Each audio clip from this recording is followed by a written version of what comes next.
से कभी मिट नहीं सकता। जनाब सदर, मोहतरम उस्ताद अकराम और मेरे हम मकतब साथियों, अस्सलाम वालेकुम। जिस करार पर मुझे इस्तेमाल करने का मौका मिला है, जैसा कि आप सब जानते हैं कि आज हम यहाँ पे अपने प्यारे मुल्क पाकिस्तान की 76वीं यौम आज़ादी मनाने के लिए जमा हुए हैं। कौमों की मैसेजिंग भी आते हैं जो हमेशा याद रखे जाते हैं। जनाब सदर, हमारा वतन पाकिस्तान वो वतन नहीं जो विरासत में इसके बसने वालों को मिला। पाकिस्तान की बुनियादें इस्तेमाल करने के लिए हिंदुस्तान के मुसलमानों की हड्डियां, ईंटों की जगह और खून पानी की जगह इस्तेमाल हुआ है। हसूल पाकिस्तान के लिए लाखों मुसलमानों ने अपनी जानों का नजराना पेश किया। यतीमों के सामने उनके बच्चे कत्ल कर दिए गए और कितने बच्चे यतीम और सारी उम्र अपनी वालिदैन की शफकत के लिए तरसते रहे।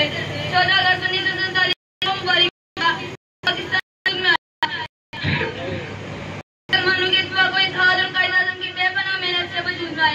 अंग्रेजों ने तरह के हरबे आजमाने की कोशिश की। लेकिन खुदा का शुक्र है पाकिस्तान बनकर रहना था और पाकिस्तान बनकर रहा। औकात नहीं आंख से आंख मिलाने की, औकात नहीं आंख से आंख मिलाने की और लोग नाम मिटाने की बात करते हैं। जनाब सदर, 14 अगस्त एक ऐसा दिन है जिसे क़यामत तक याद रखा जाएगा। आज मैं आपसे ये कहना चाहता हूँ कि अपनी आज़ादी की कदर करें, क्योंकि आज़ादी एक बड़ी नेमत है और गुलामी एक लानत है।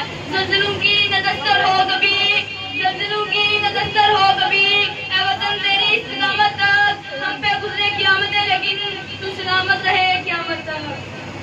क्या बात है।